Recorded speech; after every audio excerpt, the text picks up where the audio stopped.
Agung Satriawibowo memilih tema tersebut sebagai topik utama disertasi lantaran ditemukan beberapa kasus masyarakat wajib pajak yang tersangkut kasus pidana perpajakan, seperti Rafael Alun Trisambodo yang ditetapkan sebagai tersangka oleh KPK beberapa waktu lalu.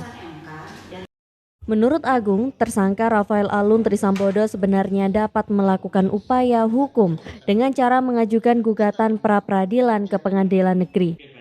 Hal ini juga berdasarkan keputusan Mahkamah Konstitusi nomor 21 tahun 2014 terkait dengan objek-objek yang dapat dilakukan pra-pengadilan.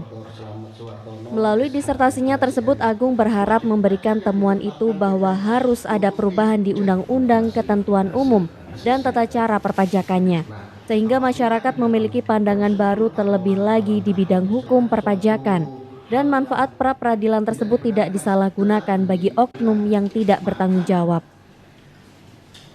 Saya sudah menyelesaikan ujian terbuka saya untuk mempertanggungjawabkan dan mempertahankan disertasi saya dengan judul pra-peradilan sebagai sarana perlindungan tersangka di dalam tindak pidana perpajakan, seperti itu.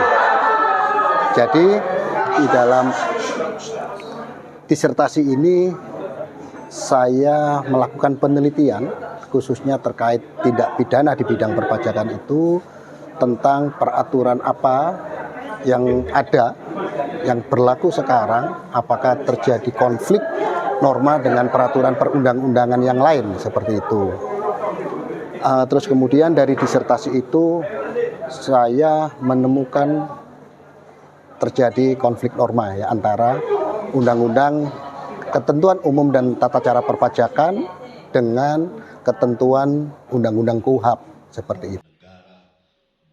Sementara itu, Dr. Hufron menjumpai sejumlah kasus dalam praktek bahwa bukti pemeriksaan permulaan di dalam konteks rangkaian tindak pidana pajak masih dalam proses penyelidikan.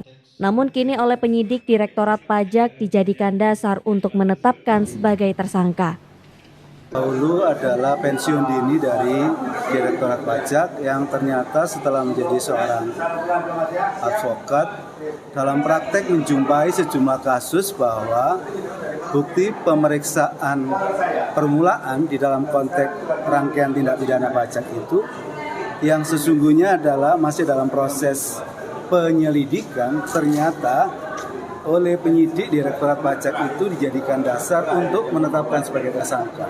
Yang sesungguhnya kalau dikaitkan dengan KUHP dan putusan Mahkamah Konstitusi nomor 21 tahun 2014 bahwa penetapan tersangka itu harus dalam tahap penyidikan dan berdasarkan dua alat bukti yang sah seperti yang dimaksud di Dari disertasi yang mendapat nilai kumlot ini diharapkan dapat memberikan masukan dan harus ada perubahan di Undang-Undang Ketentuan Umum dan tata cara perpajakannya. Dari Surabaya, Ali Husnan melaporkan.